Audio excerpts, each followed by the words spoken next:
Honey trap gang के फेर में सुशांत सिंह राजपूत और ये तमाम आरोप अब परिवार लगा रहा है। बहुत सारी जगह और बहुत सारी नई नई थ्योरीज इस पूरे मामले को लेकर आ रही हैं। सुशांत सिंह राजपूत की अगर मामले की जांच की बात की जाए तो कई दिशाओं में ये पूरी जांच बटी हुई है, लेकिन इस बीच परिवार ने आरोप लगाया कि सारा दर्द जो है वो एक चिट्ठी में उन्होंने रखा है, यानी वो चिट्ठी जिसमें उन्होंने इशारा किया है कि सुशांत की जिंदगी की जो जंग थी उसका पूरा ब्यौरा उन्होंने उसमें दिया हुआ है। एक इशारा यह भी किया गया है कि मुंबई में सुशांत हनी ट्रैप गैंग का शिकार हुए थे और उसमें ये सारी बातें उस चिट्ठी में उन्होंने लिखी हैं। उस चिट्ठी को पढ़ने पर यह समझ में आता है कि किस तरीके से परिवार परेशान है, चिंतित, और चिट्ठी में सुशांत के परिवार का दर्द साफ तौर पर छलक रहा है। हमारे परिवार को पहला झटका तब लगा जब मां असमय चली गई। फैसला किया कि कोई ये नहीं कहेगा कि मां चली गई है और परिवार बिखर गया है। सोचा कुछ बड़ा किया जाए। उसी दिन सुशांत को हीरो बनाने की बात आई। तो ये सारी बातें उस चिट्ठी में बयां की गई हैं। चिट्ठी में सुशांत के परिवार का दर्द बताना जरूरी हो गया है कि आखिर सुशांत का परिवार होने का क्या मतलब है। सुशांत के माता पिता कमाकर खाने वाले लोग थे, हंसते खेलते 5 बच्चे थे, परवरिश ठीक से हो इसलिए गांव से शहर आए, बच्चों को पढ़ाने में जुट गए। हमारे परिवार को पहला झटका तब लगा जब मां असमय चल बसी। फैसला किया कि ये कोई नहीं कहेगा कि मां चली गई और परिवार बिखर गया। सोचा कुछ बड़ा किया जाए।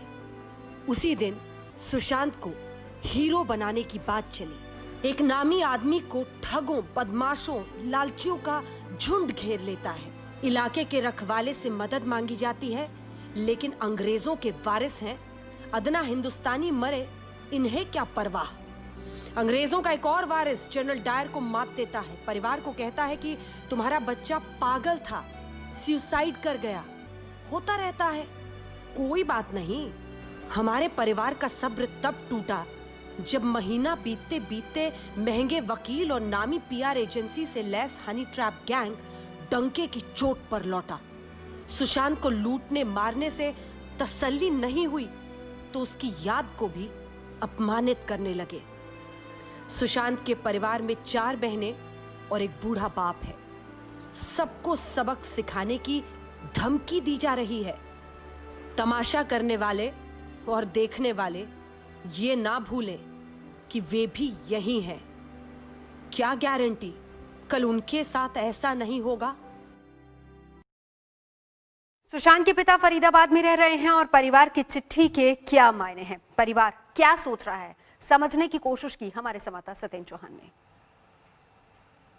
अगर किसी के घर को रोशन करने वाला चिराग ही बुझ जाए और उस घर के सदस्यों को मातम या फिर शौक मनाने का समय तक ना मिले, ऐसा दर्द 9 पन्नों की एक चिट्ठी में सुशांत सिंह के परिवार ने जारी किया है। और इसमें बताया गया है किस तरीके से एक साधारण घर के 5 बच्चे गांव से आकर शहर में पढ़ते हैं और पहला सदमा मां की मौत का मिलता है। उसके बाद भी इनके हौसले नहीं टूटते हैं। 4 लड़कियां पढ़ लिख कर अच्छे घरों में जाती हैं तो 5वां भाई जो पूरे देश और दुनिया में घर का नाम रोशन करता है और एक मौत की गुत्थी बनकर रह जाता है। उसके बाद उस घर के सदस्यों को दुख मनाने का समय तक नहीं मिलता है, बल्कि जिस घर के चिराग की मौत हुई है उसके चित्रों की प्रदर्शनी लग जाती है। घर के सदस्यों पर आरोप प्रत्यारोप होने लगते हैं। जानी मानी ब्रांडेड पीआर कंपनियां और बड़े बड़े वकील कानून की लड़ाई में उतर आते हैं, लेकिन और साथ ही उस परिवार के बुजुर्ग सदस्य जो कि एक पिता भी हैं जिन्होंने अपना बेटा खोया है, उन्हें धमकियां दी जाने लगती हैं। लेकिन ये परिवार हिम्मत नहीं हारता है और मजबूती और हौसले के साथ लड़ाई के मैदान में डटा रहता है। ऐसा 9 पन्नों के इस रिलीज में सुशांत सिंह राजपूत के परिवार ने अपना दुख और दर्द बयां किया है। कैमरामैन गुंजीत कुमार के साथ सत्येंद्र चौहान, फरीदाबाद, आज तक। सुशांत केस में ईडी ने अब रिया एंड फैमिली के मोबाइल फोन जब्त कर लिए हैं ताकि डिलीट डेटा रिकवर किया जा सके। उधर सुशांत के भाई ने कानूनी नोटिस भेजकर शिवसेना नेता संजय राउत से माफी मांगने को कहा है। फैमिली में भी उसका अगर सब कुछ ठीक होता तो फैमिली के लोग उसके साथ आकर बैठते, पिताजी आते, उनकी बहनें आते, सब कुछ आते। क्या उस वजह से वो डिप्रेशन में था? कुछ ठीक नहीं चल रहा था फैमिली के साथ? उसकी भी जांच आप करनी चाहिए, सबकी जांच करनी चाहिए। इस बयान को लेकर शिवसेना नेता संजय राउत की मुश्किलें बढ़ने वाली हैं। सुशांत के भाई और बीजेपी के विधायक नीरज कुमार सिंह बबलू ने उनके ईमेल पर कानूनी नोटिस भेजकर माफी मांगने के लिए कहा है। नोटिस में संजय राउत को 48 घंटे का वक्त दिया गया है और कहा गया है कि अगर उन्होंने माफी नहीं मांगी तो उनके खिलाफ मुकदमा दाखिल किया जाएगा। तरह का हल्का बयान उनको कम से कम नहीं देना चाहिए, उनको तो शर्म आना चाहिए और उनको माफी मांगनी चाहिए। इतना माने आघात पहुंचाने वाला बयान, जहां करोड़ों फैंस उनको सड़ा रहे हैं, उनके पिताजी को, एक बुजुर्ग आदमी पर इस तरह का माने शर्मनाक आरोप लगाना, ये काफी निंदनीय है। और जरूरत पड़ी तो मैं मानहानि का मुकदमा करूंगा संजय राउत जी पर। इस बीच सुशांत केस में ईडी एक्शन में है। सुशांत की बहन मीतू सिंह ने ईडी के अधिकारियों को करीब 9 घंटे तक अपना बयान दर्ज करवाया। मीतू दोपहर के करीब 1 बजे ईडी दफ्तर पहुंची थी और रात के 10 बजे उन्हें फुर्सत मिली। मीतू से पहले ईडी ने सुशांत की पूर्व बिजनेस मैनेजर श्रुति मोदी और सिद्धार्थ पिठानी से भी पूछताछ की। सूत्रों की माने तो श्रुति मोदी ने ईडी को बताया कि सुशांत के प्रोजेक्ट के सारे फैसले रिया ही लिया करती थी। उधर 13 तारीख को ये फैसला हो जाएगा कि मामले की जांच का क्या होगा। सुप्रीम कोर्ट ने भी सभी पक्षों को सुनने के बाद फैसला सुरक्षित रख लिया है। सुप्रीम कोर्ट में रिया की ओर से कहा गया है कि उन्हें सीबीआई या मुंबई पुलिस की जांच से कोई परेशानी नहीं है। वो केवल इतना चाहती हैं कि मामले की सुनवाई पटना में नहीं बल्कि मुंबई में हो। रिया के वकील ने मुंबई पुलिस पर भरोसा जताया। वहीं सुशांत के पिता पर जांच को प्रभावित करने का आरोप लगाया। रिया की ओर से दलील दी गई कि पटना में एफआईआर दर्ज की गई जबकि वहां घटना ही नहीं हुई थी। जहां तक पिटिशनर का खुद का कहना है कि सीबीआई को जाए मामला, और दोबारा भी एफिडेविट उसने फाइल किया है कि सीबीआई को मामला जाना चाहिए। उनका सिर्फ एक कैविएट है कि ट्रायल मुंबई में हो, पटना में ना हो। हमारा कहना है कि नहीं, ट्रायल भी पटना में होना चाहिए, क्योंकि कन्वीनियंस अक्यूज का नहीं देखा जाता है, कन्वीनियंस कंप्लेनेंट का देखा जाता है। सुप्रीम कोर्ट में सुशांत के पिता की ओर से भी मामले में पक्ष रखा गया। सुशांत के पिता ने मुंबई पुलिस की जांच पर संदेह जताया। मुंबई पुलिस ने सुशांत केस में कभी एफआईआर दर्ज नहीं की। सुशांत के परिवार की ओर से मुंबई पुलिस पर सरकारी दबाव का शक भी जताया गया और पटना में एफआईआर दर्ज होने की वजह भी मुंबई पुलिस की जांच में खामी को बताया। एक लाइन आज तक चिट्ठी लेकर भेजा है उन्होंने कि आपका जुरिस्डिक्शन हम नहीं मानते हैं, आप इन्वेस्टिगेशन नहीं कर सकते। तो हम उसके बाद भी हम कहते नहीं हम करेंगे, तो झगड़ा होता। वो तो हुआ नहीं, वो गलत कर रहे हैं। और इसी पर क्या कह रहे हैं शिवसेना प्रवक्ता संजय राउत, वो भी सुनते हैं। सगळ्यात पहिलं केंद्रातलं सरकार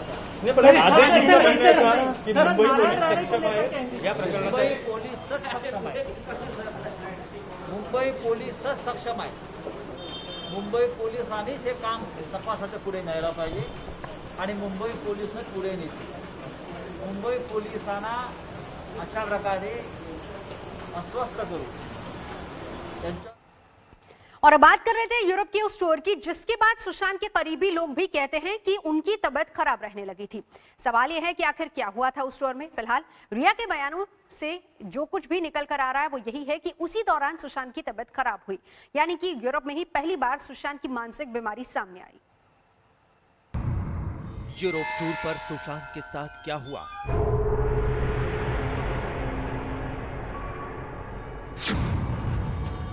$600 साल पुराने होटल में सुशांत ने क्या देखा? सुशांत केस में अब तक का सबसे बड़ा खुलासा। सुशांत सिंह राजपूत केस में इस नए खुलासे से एक नया मोड़ आ गया है। आज तक को मिली एक्सक्लूसिव जानकारी के मुताबिक यूरोप टूर में सुशांत के साथ कुछ ऐसा हुआ जिसने उनकी जिंदगी में भूचाल ला दिया। रिया चक्रवर्ती ने मुंबई पुलिस और एजेंसियों को पूछताछ के दौरान उस यूरोप टूर को लेकर चौंकाने वाली जानकारी दी है, जिसके बाद सुशांत की तबीयत बिगड़ गई। सुशांत सिंह राजपूत, रिया चक्रवर्ती और रिया के भाई शौविक इस टूर पर गए थे। यूरोप का ये दौरा अक्टूबर 2019 में हुआ था। ये तीनों इटली के फ्लोरेंस में छुट्टियां मना रहे थे। छुट्टियों के बाद तीनों को 2 नवंबर को भारत लौटना था, लेकिन उन्हें 28 अक्टूबर को ही भारत लौटना पड़ा। आखिर ऐसा क्या हुआ? रिया ने पुलिस और एजेंसियों को दिए अपने बयानों में ये बताया है कि 2019 के अक्टूबर में वो सुशांत और शोविक इटली के फ्लोरेंस में छुट्टियां मनाने गए थे। वहीं उन्होंने पहली बार ये गौर किया कि सुशांत मानसिक बीमारी से पीड़ित हैं। इससे पहले रिया ने सुशांत को इस हालत में कभी भी नहीं देखा था। हालांकि सुशांत सिंह राजपूत के घर में काम करने वाले नीरज ने आज तक को दिए इंटरव्यू में बताया था कि जब से सुशांत रिया और शोविक के साथ यूरोप के टूर से लौटे थे, तब से उनकी तबीयत बिगड़ने लगी थी। तो बाकी सब कुछ ठीक था, ऐसा कुछ नहीं था कि फिर अचानक सर की तबीयत खराब हुई यूरोप जाने के बाद। तबीयत खराब हुई? हाँ, दिसंबर में लास्ट महीने में सर यूरोप का उन्होंने बनाया था, टूरिस्ट बनाया था, तब तक ठीक थे। छिचोरे का प्रमोशन ख़त्म करके तब वो गए थे। उसके बाद वहाँ से आने के बाद तो उनकी तबीयत डाउन हो गई। ऐसे बयानों के बाद पहली बार ये बात सामने आई है कि जब रिया और सुशांत एक साथ इटली में छुट्टियां मना रहे थे, तब क्या हुआ था। सूत्रों के अनुसार रिया ने अधिकारियों को बताया है कि वो इटली के फ्लोरेंस में एक 600 साल पुराने ऐतिहासिक होटल में ठहरे थे। इस होटल के कमरे विशाल थे और कमरे की दीवारों पर पुरानी पेंटिंग लगी थी। जिस कमरे में वो ठहरे थे उसमें ऐसी ही एक पेंटिंग थी। इसमें दिखाया गया था कि शनि अपने ही बच्चे को निगल रहा है। सुशांत उस वक्त कमरे में अकेले थे। रिया के मुताबिक वो दूसरे कमरे में अपने भाई शोविक के साथ थी। वो जब वापस सुशांत के कमरे में आई तो सुशांत के चेहरे पर खौफ था। रिया जब कमरे में लौटी तो उन्होंने देखा कि सुशांत हाथ में रुद्राक्ष की माला लिए हुए उसके मनकों को फेरते हुए मंत्र पढ़ रहे थे। सुशांत बहुत डरे हुए थे। जब उन्होंने सुशांत से पूछा कि क्या हुआ तो सुशांत ने बताया कि वो पेंटिंग के किरदारों को देख रहे थे। इसके अलावा वो कुछ भी नहीं बता सके। रिया के मुताबिक उस रात वो और शोविक सुशांत के ही कमरे में सो गए। सुशांत को बार बार उस पेंटिंग को लेकर भ्रम होने लगा। वह रिया ने उन्हें शांत करने के लिए कसकर पकड़ रखा था। वो बार बार उसे समझाती रही कि ये सब कुछ भ्रम है और उसके सिवाय कुछ नहीं। इसके बाद रिया का कहना है कि वो ऑस्ट्रिया में नशे की लत छुड़ाने वाले एक सेंटर में गए, लेकिन सुशांत की तबीयत ठीक नहीं लग रही थी और वो वहां से भी निकल गए। उन्हें 2 नवंबर को लौटना था, लेकिन वो 4 दिन पहले ही भारत लौट आए। ये रिया का पक्ष है, जबकि सुशांत का परिवार सवाल खड़ा करता है कि रिया के जिंदगी में आने पर ही सुशांत को डिप्रेशन क्यों हुआ। दिव्येश सिंह, मुंबई, आज तक। नमस्कार, मैं हूं अंजना ओम कश्यप। हमें उम्मीद है ये वीडियो आपको पसंद आया होगा। लेटेस्ट खबरों के लिए यूं ही देखते रहिए आज तक और इस वीडियो के पसंद आने पर लाइक, शेयर एंड सब्सक्राइब करना ना भूलें।